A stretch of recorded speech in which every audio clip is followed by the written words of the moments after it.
Conclusion. Twitter marketing success is not as hard as you think. Seriously, there are lots of people who are in their teens who make millions of dollars every year on Twitter. There are lots of companies located all over the world that find clients from Twitter. There are many home-based entrepreneurs such as yourself or digital marketers who make quite a comfortable living promoting online stores on Twitter. What accounts for these individuals' success? It is actually quite simple. They chose to be systematic and methodical. You have to have a system. You can't just do things by the seat of your pants. You can't just do things based on gut feeling. You have to have a way of proceeding because such systems teach you what to look for, how to respond when you find certain facts, and how to optimize your system. You have to be methodical. This means that you cannot put the cart before the horse. You have to follow the proper sequence. You have to look at the right signals. These two factors, system and meticulousness, flow together. It takes quite a bit of time to master this, but eventually you will get it if you put in the time. You have to pay your dues. Nobody will do it for you. I wish you nothing but the greatest Twitter marketing success. Introduction. If you're looking for a fairly automated way to build a brand online, you don't have to look further than Twitter. In fact, for the longest time, a lot of marketers and marketing companies have long considered Twitter as a great place for brand formation. If you're looking for an online brand, Twitter is a great place to start. It's easy to see why. Twitter is so easy to use. You just need to post a tweet that is 140 characters. You need to do it long enough. You have to pick the right hashtags. You have to pick the right content, and given enough focus and attention to detail, you will get it right. It's just a matter of time. Of course, this does not mean automatic success, but with everything else being equal, Twitter, compared to other social media platforms, is definitely easier to master. Why? First of all, it is very friendly to automation. That's right, you can automate pretty much everything you do on Twitter. This is why a lot of people use it to make money from the internet on autopilot. They don't have to babysit each tweet. They don't have to sit around to figure out what's going on. They can pretty much set a strategy, let software do it, let the process run for some time, double-check their work, make some adjustments here and there, and then let it run. Basically, they keep repeating this process until they get it right. Again, you can run things on autopilot. With that said, you shouldn't expect much traffic if you just started on this platform. I hate to break it to you, but just like with anything else in life, you can't start out at the top. You can't expect massive success without having put in the time. While the actual work involved in Twitter can be so well managed that it almost feels like everything is automated, it still requires work. I know this is going to discourage a lot of people because a lot of people are looking for get-rich-quick schemes. A lot of people are looking for some sort of one-size-fits-all, cookie-cutter, instant success formula. Unfortunately, Twitter doesn't work that way.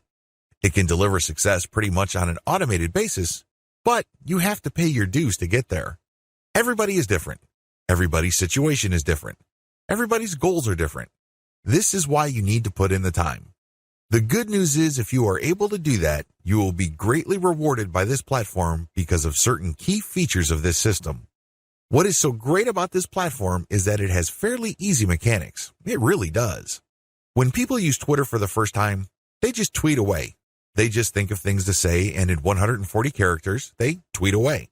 Sooner or later, they realize that they would reach a much wider range of people if they use hashtags. Even later, they figure out that people who tweet about certain topics all the time are more likely to send them more visitors or more interested followers if they engage with them. In other words, Twitter is one of those platforms that you just have to figure out in broad terms to lay out an initial strategy. Implement that strategy, and then learn from your results. Do these first before you start marketing on Twitter. Before you even seriously think of starting on Twitter, do these first. If you set up a website, you should have been doing these already. Just in case you are unclear on the concept or just in case you did things out of order, here are the things that you should do before you even think of marketing on Twitter. Pick your niche. It's really important to understand that if you want to be successful on the internet, you must have a laser focus on how you're going to make money. A lot of people are clueless regarding this. In fact, a lot of them think that they just need to buy a system that somebody else has built and they will make money. What they're really saying to themselves is they're too lazy to think through their online business. That's always a dangerous proposition because when you let another person do your thinking for you, you're going to have to deal with the consequences. You have to understand that when people build systems for others, they're usually trying to cut corners. They're trying to make the most amount of money with the least amount of effort. Do you think they have your best interest in mind with that attitude? Of course not. This is why it's a bad idea to let somebody else pick your business for you. You have to do it yourself. You have to know what you're doing. You have to know who you're going to be marketing to, what exactly you're going to be pushing, and how you're actually going to be making money on the internet. You can't just buy some sort of business in a box and expect everything to work out smoothly. That happy ending that you may have been dreaming of may be a very distant and even impossible dream. Why? You just didn't step up. You have to do all of this yourself. The most important is to pick a niche. A niche is a subject matter category or some sort of category for whatever collection of needs you are trying to address. What kind of problems do the products you are promoting or the website you are building address? Pick that niche. Understand how that niche compares with other niches. Understand whether it fits your amount of resources and your expectations. Build a site. You can outsource this. You can create a site that addresses your niche. When you're building a website, you're not just putting up a nice-looking online destination. It must do something. It must convert the traffic that you drive to that site into cold, hard cash. Create a mailing list. Next, you have to create a mailing list. This is crucial. Your mailing list is actually the payload of your website. Sure, you may be putting up affiliate ads on your website. When people click these and they land on the sales or landing page, they may buy something. When they do that, you get a commission. That's nice and everything, but if you really want to make money over the long term, create a mailing list. Why? Whatever credibility, respect, or trust you create with your website, you maintain with your mailing list. When you have an update on your website, you just publish the link on your mailing list and invite people to click through, and you have yourself a nice burst of traffic. I've got some bad news to share with you. The vast majority of people who visit your website will never come back again. That's the harsh reality. When you have a mailing list, you get to retain some of that traffic. You only need to set an update, and you get a nice little surge of traffic because people saw your email and clicked on your link. This enables you to retain some of the value of the hard work and time you put into branding and promoting your website. To create a mailing list, you have to offer a premium. It's some sort of freebie. It's some sort of incentive for people to join your mailing list. Of course, you make this case on your squeeze page. You advertise the value of the freebie you're giving on a page called a squeeze page. This is where people enter their email addresses to subscribe to your mailing list. Please understand that there is a big danger here. This is a warning. Don't go overboard in promoting the freebie because if you do that, people will sign up for the free booklet, the free course, or the free book. They couldn't care less about the updates your mailing list will send them. In fact, if you push the freebie too hard, they might even think that the updates you send are some form of spam because you caught them by surprise. Do you see how this works? There has to be a healthy balance between getting people pumped up to join your mailing list because they're getting something for doing it, but also letting them know that they are getting a better value by being on your list just because you will be sending them information that would enable them to solve all sorts of problems in their lives that are related to your niche. Do you see how this works? Do you see the balance? Create an ebook or report or some sort of high-value giveaway. When you create a mailing list, there has to be some sort of incentive for people to sign up to your list. I wish it were as easy as saying that your website is so awesome that your visitors owe it to themselves to sign up to your list. I'm telling you that if this is your strategy, you're probably going to get very few list members. Why? People need a push. They may be impressed by your website, they may like what you're doing, but this may not be enough to get them off the fence. To many people, entering an email address into a field is a lot of effort. You have to give them some sort of valuable incentive for them to sign up for your list. Generally, I would use some of my popular blog posts, or I would come up with a distilled version or a cheat sheet version. Usually this works. Other times, I would use some sort of massive compilation of resources that are an answer to people's problems. Whatever the case may be, the value of the incentive must be obvious. They don't have to be Sherlock Holmes to figure out the value of what you're giving away. Again, to reiterate, the value must not be so big and steal so much of the spotlight that people forget that they're signing up for a mailing list. It must share equal billing with the list. You have to promote the freebie in such a way that it is still clear to the person registering to your mailing list that they are signing up for a mailing list. Find top-notch content in your niche. Once you've set up a website and a mailing list, the next step on your journey to marketing your website and mailing list on Twitter is content. It's easy to get tempted and think that you're some sort of niche genius. You get all excited about a hot idea or a hot blog post topic, so you write a blog article. You put in the time, effort, and energy to do that, but what happens? 9 times out of 10, that content doesn't work. For whatever reason, people do not seek it out.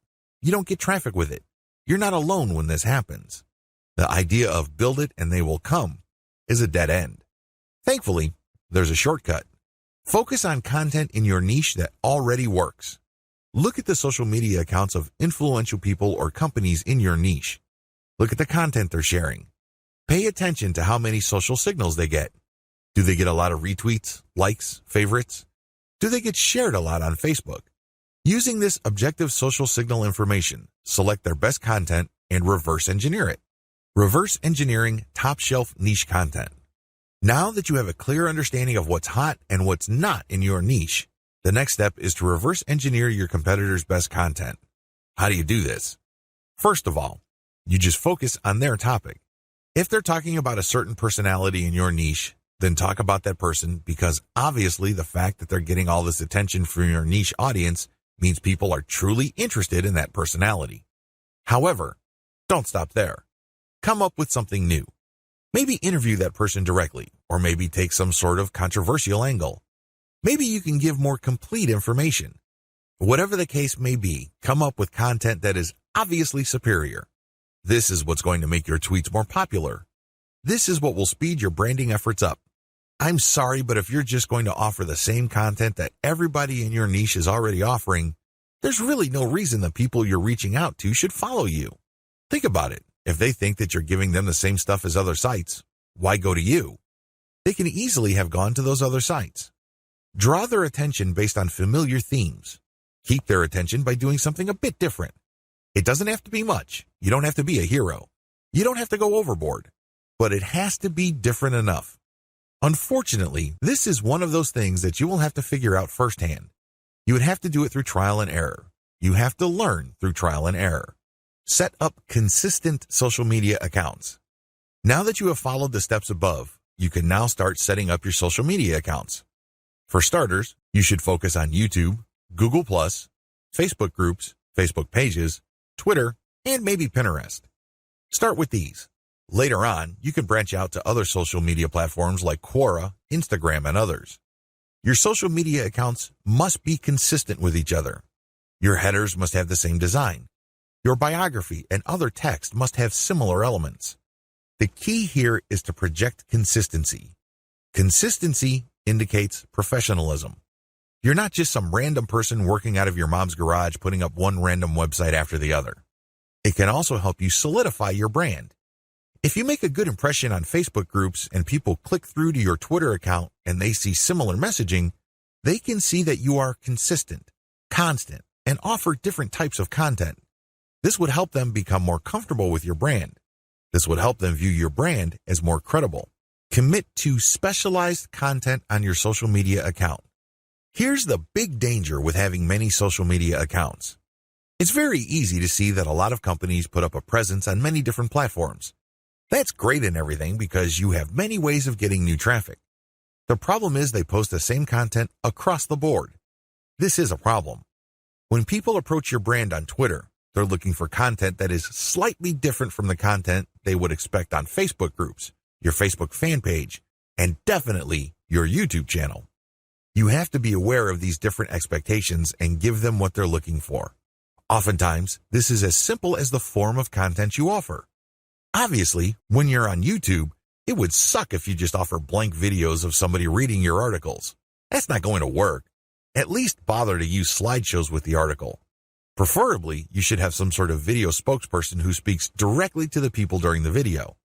Each platform's content must maximize the format requirements of that specific platform. Get ready to go manual or full auto. At this stage, you have set up your Twitter account. It is brand consistent. You already have lined up the best content you have researched from your competitors. This content has a lot of likes, shares, comments, and other signs of engagement. This is third-party content produced by others. When people click the link, they go to somebody else's website. They do not go to your site. Why in the world would you share this stuff? What's the point of driving traffic to somebody else's website? Well, it really boils down to credibility. If you make it your job to get all the very best content involving your niche and sharing it from one central place, you become credible and authoritative so much faster than if you just publish your own content. First of all, it's going to take a lot of time to reverse engineer the very best content and come up with your own version. It can also become very expensive. Time, after all, is money. Even if you're not paying a professional writer from places like Ozkey.org, who charge very reasonable rates, coming up with original content can still be a very expensive proposition for you. Why? It will take a lot of your own time to come up with that content. You probably have better things to do. You probably have other things you could be doing that would currently pay you more money. Third-party content is a lifesaver. This is called curation. You take the best content that everybody else has to offer and then you share it through your social media accounts. Here's the secret though. You share that content to draw people based on their interests. For example, if I find top-notch content on content marketing and I have a Twitter account that sells content marketing services, it would make a lot of sense for me to put all that high-quality and highly popular material in my Twitter feed, but from time to time, I would share my own original content. My original content would build credibility for me based on what I raise in the content. I control the conversation using those posts. After I get enough of a natural following, I would then share more and more of my own content and then share posts that only feature my Squeeze Page sign-up link. By doing this, I kill two birds with one stone. I share curated content to build credibility among a niche audience. These are people searching for certain specific content using very targeted hashtags. I pair very targeted niche hashtags with all my content. I rotate them. Then, I send out this content slowly but surely I get people who are truly interested in my niche. Once I've established quite a bit of a following, I then share my own reverse-engineered content. This builds even more credibility, and this can also lead to my website getting backlinks from bloggers who are monitoring my niche. Finally, once I've got enough flow going, I would then start rotating my Squeeze Page link through my tweets more often. Instead of showing my Squeeze Page tweets once every 2 days or once a week, I can start showing it every few hours. However, it only makes sense to do this once you have established a decent number of followers and there's a high enough overall engagement level with your tweets. This is the general strategy. You can do this either manually or on full auto. What is fully automated tweeting? Fully automated tweeting is exactly what it sounds like. The content that you are going to be tweeting is fed through a social media content publishing tool like Hootsuite or Social Oomph. You just set up a schedule and the links and the tweet text that you put are going to be published to your account. You don't have to babysit your Twitter account as it publishes tweet after tweet. You also automatically plug in the hashtag that you want to target for each tweet. Fully automated tweeting can also mean using certain tools like Follow Liker that actually mimics liking other people's accounts. Usually, when people have their posts liked, they feel good. It feels good to feel like you matter. It feels good to be appreciated. A certain percentage of these would actually click the account of the person liking and see what their page is like. If they like what they see, they end up following. Fully automated tweeting also includes this. You basically automate publishing, but you also automate engagement. There are many tools currently available on the market, but here's a bit of warning. Twitter is cracking down on bot-like behavior. While few people will have problems with automating publishing, most people would view automating liking or automated favoriting or listing with more suspicion.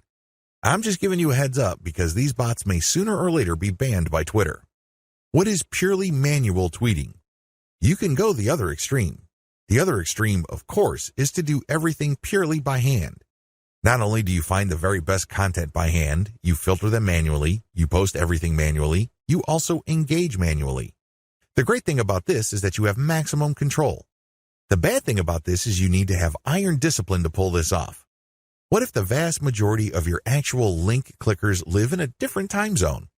This is going to be a problem. You're going to have to get up early or stay up late to tweet within the hours your actual followers are most active. This can get downright inconvenient. Also, Engaging tons of niche accounts on Twitter can burn up a lot of time. You also have to process a lot of information in a short period of time. Unless you have an IQ over 150, it's just going to be a little heavy because that's a lot of content to read through and analyze. Go for a hybrid solution. There's a lot to recommend a purely manual tweeting approach. You get a lot of control. You get a laser-like focus on account selection. You get to truly fine-tune your message. However, it takes too much time and effort. Thankfully, there is a halfway solution. This hybrid solution is pretty straightforward. You can use tools to post on your Twitter feed, but engagement is done manually. That's pretty much how it boils down. You still have to find niche-related content that's already gone viral. There's no getting around this. You still have to do this. Thankfully, there is a cheaper way to do this. You can, of course, do this yourself. Like I said, time is money. You might also feel like you're going nuts because you have to read so much material. The shortcut is to use a service like congoplus.com. They have virtual assistants from places like India and the Philippines that you only need pay $18 per day. These bright, ambitious, educated people would then find the viral content that you're looking for that meets your criteria. They then send you an XLS file, you verify, then you pay them. It's only $18 for 8 hours worth of work. You can't beat that with a baseball bat. You really can't. However way you choose to do it, you need to get this content.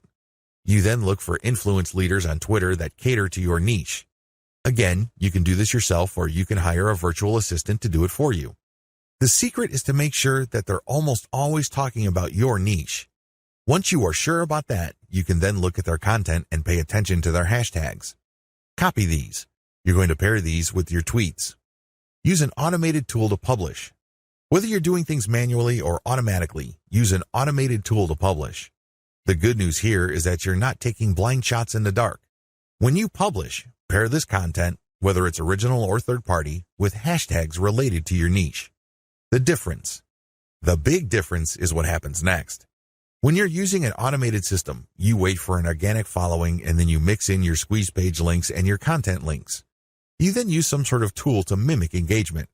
For a manual approach, you do the same. You wait for an organic following to increase and then you mix in your own stuff. The big difference is you invest 1 hour per day doing manual outreach to influencers in your niche. You should already be doing this because these are the people you got your hashtags from. Remember? The extra step that you need to take is just to engage with them. Tell them that you like their content. Manually like their stuff. Click the heart icon or retweet. Do whatever you can to get on their radar. One-to-one or person-to-person engagement is crucial. You have to get on their radar. Again, you can try to automate, but it can be ham-fisted. Also, it may be so obvious or clunky. Worse yet, Twitter might be cracking down on engagement automation, so this option may not remain open for long. Manual Twitter marketing. Assuming that you have decided to go the manual route, here's what you need to do. You have to budget your time. If you think you only have 1 hour to spare, make sure you give it at least 1 hour. This means stick to 1 hour exactly or go a bit over, but you need to make sure you put in the time. Find niche leaders. First, you need to find people's Twitter accounts who talk about your niche. Enter the keywords related to your niche into Twitter to find those accounts. How do you know these keywords? Where do you find these keywords? Here are the steps. Create a Google AdWords account. Don't get scared, this is free. Create a free account. Use the Google AdWords Keyword Planner tool. Enter websites that you know are competitors of yours, and alternatively enter well-known websites that you know are in your niche. You should get a nice listing of keywords using this technique. Once you find these keywords, look up those keywords to find even more related keywords. Make sure that these keywords get a decent amount of traffic. Read these keywords and be convinced that they are actually related to your niche. Once you have a nice clean list of keywords, plug this into Twitter to find accounts. There's a shortcut to this. You can use Congo Plus's $18 per day virtual assistants to do this for you. For only $18, you get a person's full 8-hour day of labor. This person can use Google AdWords for you, find the right keywords, filter the keywords, go through Twitter, find the accounts, get the hashtags, and follow those accounts. Follow real niche-specific accounts. Once you've done the above steps, you should be able to identify the accounts of people in your niche on Twitter. This is where you need to make a judgment call. You need to look at enough of their tweets to see if this person truly cares about your niche. Is this person really a niche expert, or does this person tweet about your niche from time to time? These are two totally different things. Follow real niche leaders. What are the benefits of manual Twitter marketing? When you identify and engage with niche leaders on Twitter, you get the following benefit. First of all, you get niche-specific hashtags. Second, you get a chance to get on the radar with people who are really experts or authorities in your niche. These people can open a lot of digital doors for your business. They can retweet your actual content. This can lead to niche-specific audience members visiting your website. They can interview you and possibly link to your website. You can interview them and establish some sort of professional friendship. You can get invited to conventions or symposiums or workshops. These can be tremendous networking opportunities. There are just so many ways you can benefit when you reach out to people who are already established authorities in your niche. Don't be antisocial. Don't think that you can be successful just with your own efforts. It doesn't work that way because there is a network of really credible people on Twitter already who have the influence that you're looking for. Why not just piggyback on their influence? Why reinvent the wheel? Manual tweeting, pros and cons. Manual tweeting, as we have defined, involves automated publishing of content that you have manually selected. This is content that you have curated. The publication is automated, but your engagement is manual. You're going to find niche-related accounts. You're going to engage with them manually. You're going to tweet, leave comments, so on and so forth. Here is how the advantages and disadvantages break down. Pros. The first advantage is to get a higher level of engagement. You actually get to say to these people what you think. You get to interact with what they have to say. Maybe they're critical about your idea, so you explain your position to them. You give them a counter-argument. You ask for examples, or you rebut what they have to say. When you do this, you're not engaging in a pissing contest. Let me be clear, this is nothing to be emotional about. Instead, you use this as an opportunity to prove to them that you know what you're doing. True experts will accept the fact that not everybody will agree with them. When these experts are satisfied that you argued your position well, even though you don't agree with them, they respect you. They also respect you when you give them information that they may not know. This can lead to instant expert status. You only need to do this a couple of times with the right people and, believe me, they become your cheerleader. Another advantage is you get access to a pre-qualified niche audience. When an authority leader interacts with you on Twitter, they're actually publishing their conversation with you on their feed. This is a big opportunity. Don't blow it. When they respect you enough to keep responding and you give them one top-notch answer after another, they might even retweet a tweet of yours. This is a bonanza. Why? These people are already experts on Twitter in a specific niche field. This means that they have attracted people who consider them authorities. When they engage with your content to the point that their followers see your brand and your content, you get access to that audience. Psychologically, people would see if the person that I respect and admire so much respects this other person who I don't know enough to engage with them respectfully. I should pay attention. If this keeps up and the person who they follow keeps repeating your stuff or keeps engaging with you, it's only a matter of time until some of their audience members would jump over and follow you as well. Please understand, this is not a zero-sum game. It's not like they would unfollow the one expert to follow another expert. Instead, they're already following one expert and they would just follow another expert. They would be following an additional expert. You're increasing the social influence pie instead of fighting over somebody else's influence. They're not losing out. Another advantage to manual tweeting is the speed at which you get backlinks. I cannot emphasize this enough. If you want to boost your website's SEO and you want to get more search engine traffic, you will need backlinks. You can get this much faster when you do manual engagement. The people you're engaging with are in a better position to see that you know what you're talking about. You get to earn their trust and their respect faster. Once this happens, they are more likely to interview you or share content that you posted on your website. Whatever the case may be, this produces a backlink. This backlink really is a measurement of respect for your authority or an acknowledgement of your credibility. It acts as a vote of confidence. The more you reach out to a lot of authorities, the more high-quality backlinks you get. This can boost the overall ranking of your website. Finally, you may be invited to speak at conventions, workshops, or seminars. People might ask you to submit an original article that they would be publishing somewhere else. Best of all, You may get introduced to a big player in your industry. You might get a job offer. You might get some sort of consulting opportunity. Honestly, the range of opportunities available to you is endless. You just need to get out there. The best way to do this online is manual tweeting because you are in full control of your engagement. You craft the public persona you project, and this enables you to be more aware of opportunities as they flash into existence. Disadvantages. The big cons against manual tweeting should be obvious. It takes a lot of time. That's all I need to say. It should be self-explanatory. Second, it's content intensive. While content curation can help you tremendously, it can only go so far. You cannot become a global expert on a particular niche on Twitter and be respected by all other subject matter experts if all you do is share their stuff. That's just not going to happen. Ultimately, they're going to ask you, what about your stuff? What do you have to say? What does your original research indicate? You don't want to come up with a zero when asked those hard questions. Finally, there is no assurance that you will get some sort of alliance.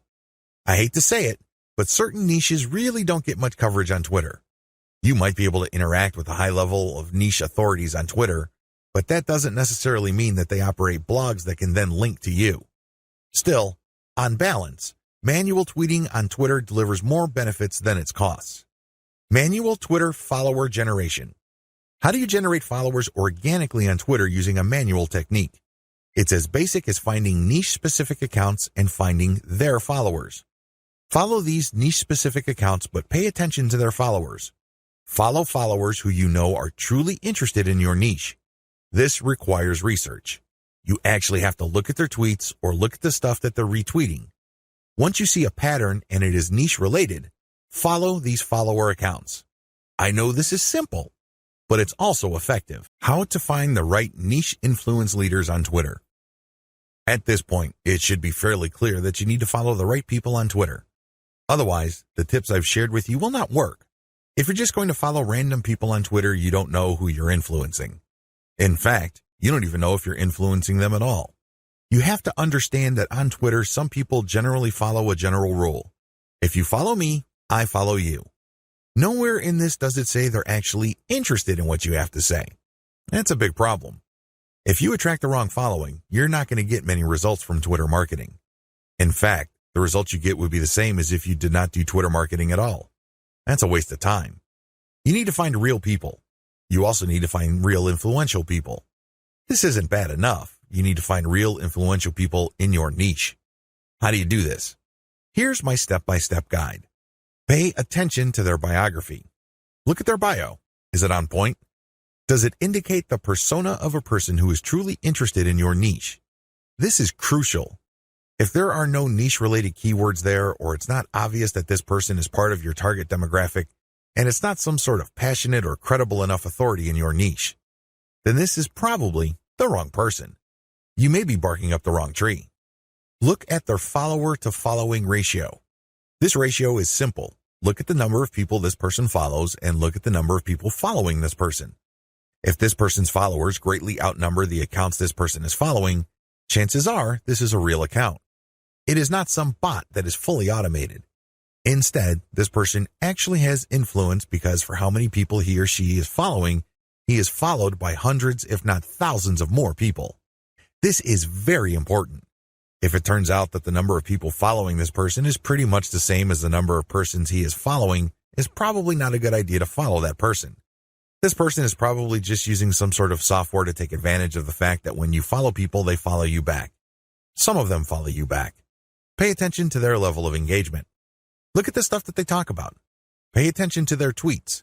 What do they constantly retweet? What do they tweet about? Are they talking about the same stuff most of the time? Does their account get a lot of retweets and posts, retweets and engagements? Do they get a lot of favorites? Is there a lot of engagement with the content they share? Even if this person is totally focused on your niche, but it turns out that their tweets don't get much engagement, they may not be all that influential. Becoming credible with them and getting access to their market may not work out for you. Their audience may not work out for you because they're not really authorities. Pay attention to the specificity of their posts. Look at their posts. Here's a rule of thumb. If 80% or more of their posts have something to do with your niche, follow them. Follow them if all the other points I raised above apply. But if it turns out that this person's bio is on point, It has more followers than the accounts that he or she is following. It has a high engagement level. But this person focuses on generalized content. This person may be a dud. In other words, this person is some sort of Twitter celebrity. This person is only an authority because of their personality and not much else. They're not an authority because they focus on a niche. They're not an authority because they are truly passionate about a niche. People only follow them because they think their personality is interesting. So, what you get is some sort of individual celebrity market. That's not what you're looking for. You're looking for a niche audience. Follow and engage.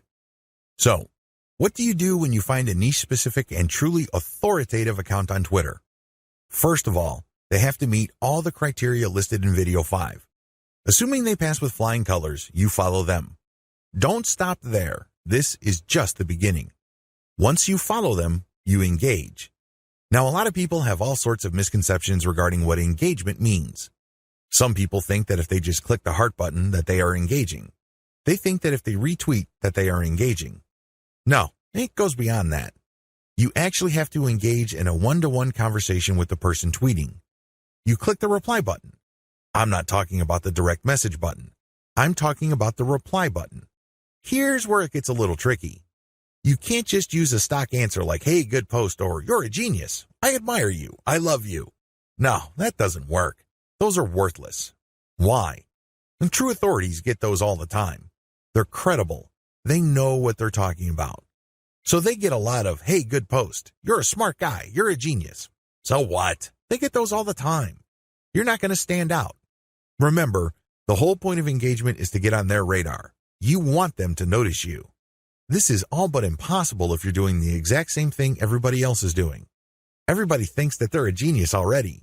Yet another guy piping up and saying the same thing is not going to register. How do you truly engage? Here's what I do. I ask questions. I know that sounds basic, right? But you have to ask the right question. You have to ask a question that indicates to the person loud and clear that you've read their post. Maybe you click through the link that they shared. Maybe you analyze their tweet. Whatever the case may be, your question must communicate this. Your question must get them to think or analyze or look at things with a new perspective. When you do that, you get respect. Why? You're pushing them. You're challenging them. You're not just asking a throwaway question that they already know the answer to. You're not asking something that they've answered 100 times before. You're basically letting them earn a chance to prove why people think they're experts. Most mature adults respect this. They're not scared by this. They're not threatened by this in any way. Even if you do come across somebody who has a thin skin or views this as an attack, you still gain authority and credibility because other experts are following that person. When they see that engagement, they quickly see that you actually have a working brain. Imagine that. You're not just a blind follower. You're not just another face in the crowd.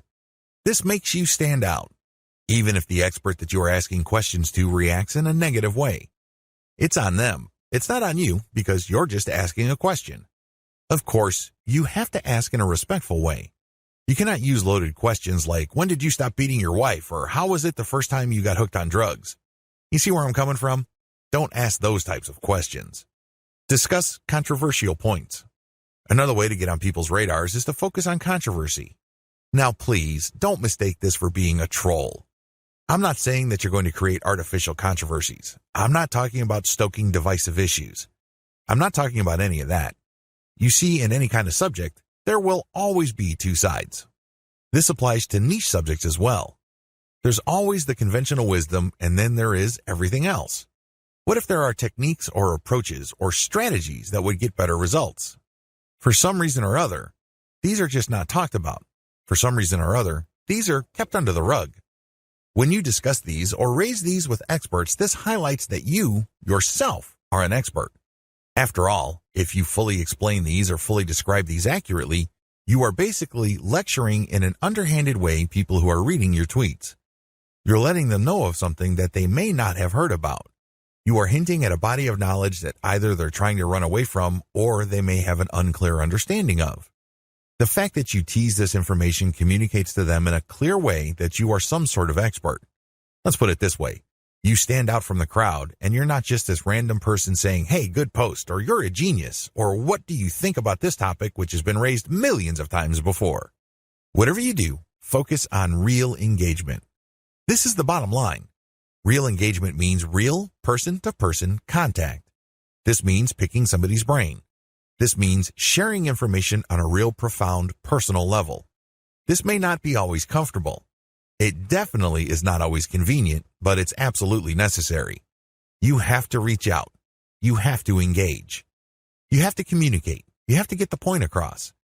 This doesn't mean that you have to always be 100% in agreement.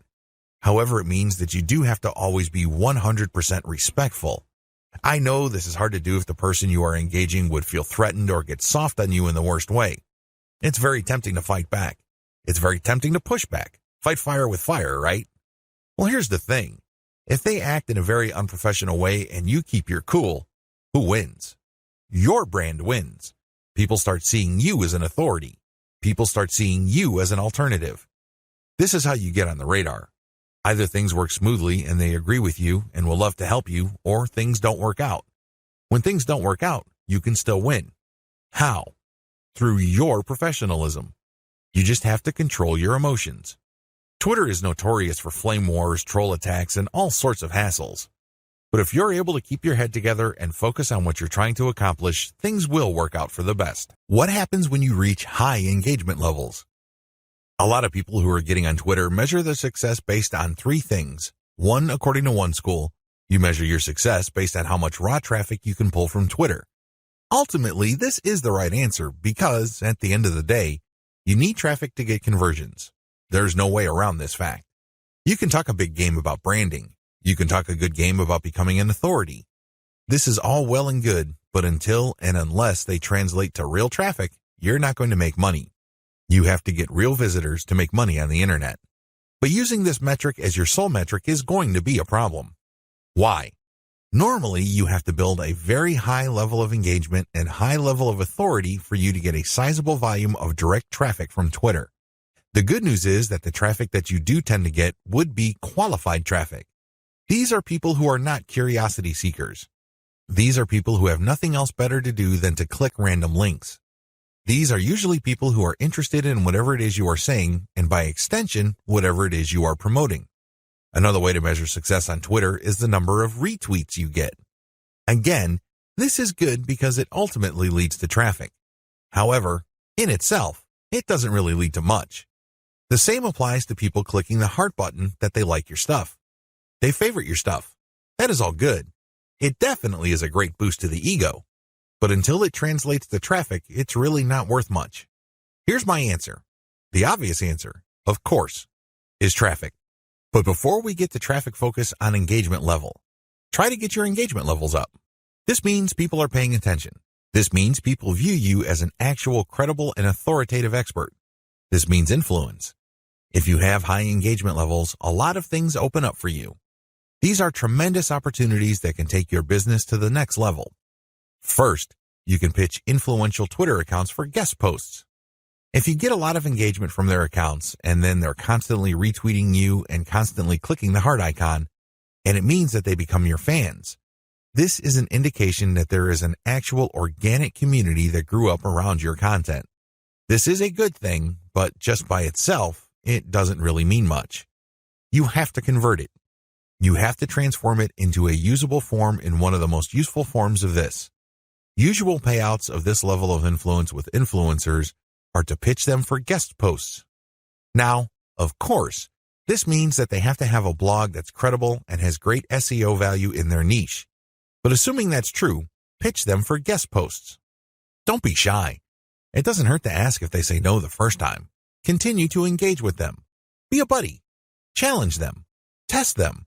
Earn their respect some more, and then pitch them again. Keep pitching until you get that guest post. Because sometimes you have to knock many times before the door opens. That's just the way things are. Keep pitching because for every single guest post you get, you may get a nice boost in Google search results. You probably don't need me to explain to you why that's a good thing. Ask for interviews. There are many influential people on Twitter that are either top dogs in organizations in your niche or they know people. Either way, when you get interviewed for a variety of reasons, you have arrived in your niche. Let's put it this way. They're not going to interview worthless people. They're not going to interview people who have no credibility. Why? Well, they respect their own credibility. They want to protect whatever status they have. One of the worst ways to do that is to interview people with no credibility. They want to build up. So, the fact that they're interviewing you signals to whoever respects them that you are worthy of respect. It signals to people that you are credible, that you are worth following. It tells people in so many ways what you have to say counts for something. This is a big deal. How come? You can leverage this interview that you've got as proof of your expert status. You can then contact influential publications in your niche to get backlinks. You can contact the networking groups, symposiums, and conventions to get speaking opportunities. You can always point to the fact that you got interviewed by these highly credible places. Another advantage you can get when you put in the time to manually engage with truly influential people involves blogging roundtables. Blogging roundtables are basically group interviews. The person holding the roundtable would come up with a general topic. For example, they're talking about general SEO trends in 2018, and then hit up a large number of people for their interviews, knowing full well only a small fraction would respond. If you get invited to turn in your feedback, you get a nice link. Imagine if the Blogger Roundtable was being held on the premier website in your niche. Again, it doesn't take a genius to figure out the dynamite SEO potential of this opportunity. Build a high-influence retweet circle. This final benefit escapes a lot of marketers. In fact, even Twitter marketers may be completely blind to this. This is one of the biggest benefits of manual engagement with influential people on Twitter can ever deliver. When you get these people to think that you are credible and that you are an expert in your own right. Eventually, you can count on some of them to automatically retweet your stuff. This is a big deal. Well, when you share your own content, or better yet, when you share your squeeze page direct link, you want truly interested people to click through. You want people who understand what your content is about to click through and possibly convert. In other words, you want highly qualified traffic. If your brand becomes so trusted and so credible in your niche among other Twitter users, you cultivate such a following. You only need to produce content and automatically you know they would retweet you. You can almost bet that a certain percentage of your followers would retweet. This can then lead to your content being seen by more of their followers, which can lead to highly qualified direct traffic. Don't neglect this benefit. Unfortunately, a lot of people do because this benefit grows very slowly. It also starts at a very low level. But of all the benefits, this is probably the most potent. Unfortunately, it also takes the most time, effort, and attention to detail. However, if you properly cultivate this, the direct traffic benefits and conversions you would get from being a part of a retweet circle will outweigh and will pay for all your costs. You can take this to the bank. Always optimize your content. It's really important to make sure that you identify your best performing content. This is not easy to do with Twitter. You basically have to pay attention to your website statistics and figure out which content update gets the most love from your followers. Once you have identified your best performing content, don't stop there. Don't just think that you're just going to have to come up with the exact same content. That's not going to cut it. Also, don't think that you only need to give your system a few days for you to identify your winning content. Here's the system that I use.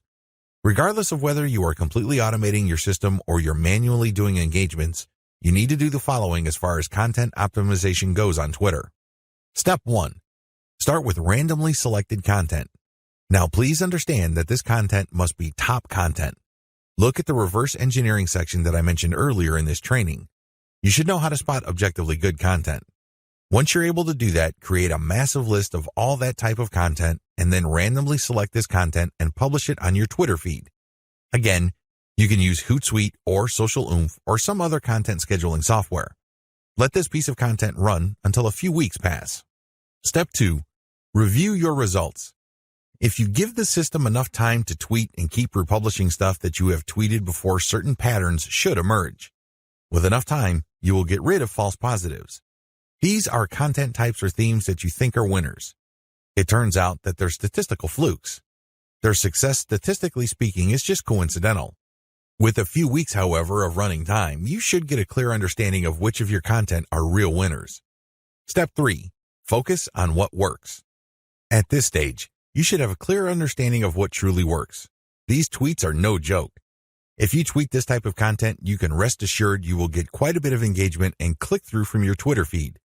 You need to create more of this type of content. If you don't have the time or resources to do that, You should find other third-party content that is just like your winning content. Focus on what works. Scale it up. Pair it with your squeeze page tweets. Pair it with your content that leads to ads or other conversion devices on your website. Whatever the case may be, you need to focus on what works and scale up once you've identified reliably productive content. Again, this takes time. This is not something that you identify overnight. You have to let the patterns play out. You need to let the statistical flow of your traffic even out over a long enough period of time. If you do this right, you will be able to shift your Twitter feed towards content that has a predictable level of engagement. This paves the way for the success of your Twitter campaign. Cross-feed your content among platforms. If you notice that you have winning content on Twitter, don't just leave it at Twitter. There's a good chance that people on other platforms would appreciate that same content. Take that content and share it on Pinterest or Instagram. If you are sharing third-party videos and they do really well on Twitter, share them on your YouTube channel. Whatever the case may be, cross-feed or cross-pollinate your content among different social media platforms. There's a lot to choose from. There's Pinterest, Instagram, YouTube, Facebook, Reddit, and Quora, among many others. Mix and match. Pick your very best content. Try along different platforms and identify what works. Once you identify that a particular type of content that you tweet also does well on another platform, publish more of that stuff. Scale it up. Leverage the power of questions. One of the best ways to publish content on Twitter is to ask questions. It's really that simple. You ask a question and then you post a link and then some hashtags. The great thing about this question-based tweeting is you get to engage the reader. You focus on a specific point that they may be interested in. If they are, you're more likely to get the click. This is definitely more engaging because you start with a specific need that they have. You're not just wasting people's time by saying, hey, this might be interesting. Who cares? There's tons of interesting stuff on Twitter. People simply do not have the time to consume all that information. One of the best descriptions I have read about Twitter is that it's like drinking from a fire hydrant. There's just so much information to process in a very short period of time. This is why most people who consume a lot of social media content don't bother to read. They really don't. They don't have that luxury. Instead, they scan by tweeting in the form of questions followed up by a link and some hashtags. You take advantage of this fact people only need to see the right question and then you have yourself a click. It fits how people think about and process information on Twitter. Interestingly enough, a lot of marketing professionals are saying that this also creates some sort of SEO signal. This is a big deal because it can give you a search engine optimization benefit. Now please understand that this benefit is very marginal. In fact, spokespeople for Google have spoken up on this issue. For the most part, they said this type of social signal isn't really factored in by Google. However, a lot of professional search engine optimization consultants say that there is an indirect or circumstantial benefit. Whatever the truth may be, we could all agree that if there is a signal that is being factored in by Google, it's going to be a very weak factor. Still, it is a factor. So you raise the question-based format. Use your questions for Quora. Not only do you get to engage your Twitter followers more directly by using questions, you can recycle this resource by posting it on Quora. You're killing two birds with one stone. You are posing a question on Twitter, and then it's copying and pasting that question and posting it on Quora and then posting an answer, or you can look for a similar question that already exists on Quora and answer with basically the link that you are promoting through Twitter. You save on time. You definitely save on effort. Twitter marketing best practices. The first 9 videos of this training step you through the process of Twitter marketing. Whether you're going the fully automated route or you're doing things by hand, you have to use certain best practices. Otherwise, it's too easy for your Twitter marketing campaign to simply fall apart. The vast majority of people who try their hand at Twitter marketing simply do not succeed. It's not because these people are dumb. It's not because these people are hopeless in terms of execution. They just did not have a plan. They also did not follow certain best practices that would have increased their chances of success. Here are just some best practices that I've learned marketing successfully on Twitter for several years. Element by element optimization. When you're optimizing content on Twitter, it's a good idea to focus on one element at a time. What is an element? Well, it's just part of a tweet. It could be the question. It could be the link. It could be the hashtag. When you're optimizing for the highest amount of engagement and click-through, you have to change your tweet section by section. You can't just change them dramatically overnight because even if you do get some sort of improvement, you don't know which part accounts for that improvement. you're completely in the dark. On the other hand, if you optimize element by element, you can clearly identify which part you changed and reasonably conclude that this accounts for the improvement. Once you're no longer getting a nice improvement or you peaked with a particular element, then you switch to the next element. With Twitter, this is pretty straightforward. You play around with many different question variations until you get one that gets clicked a lot. Next, you swap out different hashtags until you get something that gets clicked a lot. It seems pretty simple, but it's something that takes place over an extended period of time. It's not something that happens overnight. You just have to pay attention to the trend. That's traffic statistics so you can make the necessary adjustments. Tweet timing optimization. Depending on your time zone, it may well turn out that a lot of your most active followers prefer early morning or late at night. Pay attention to your statistics. Maybe you're using Google Analytics. Maybe you're using StatCounter. It really doesn't matter. Pay attention to the time of the clicks coming in. You see a pattern. If you do, use your tweet scheduling software to mirror the most active times or the most popular time frame of your content. This is the time range where most people click on your links on Twitter. Make your decisions based on statistics. A lot of brilliant online marketers fail in the Twitter marketing game because they go with their gut. They tell me, I just know it feels right. Alternatively, they tell me that their gut is telling them something. 9 times out of 10, these people fail. Again, they're not dumb. They're not stupid. Instead, they base their decision on feelings. Unfortunately, in this game, feelings can only take you so far. In fact, hunches often lead to dead ends. If you're going to be making a decision involving your content, your conversion pages, your mailing list, or whatnot, pay attention to statistics. Make sure you can justify whatever changes you make with hard numbers.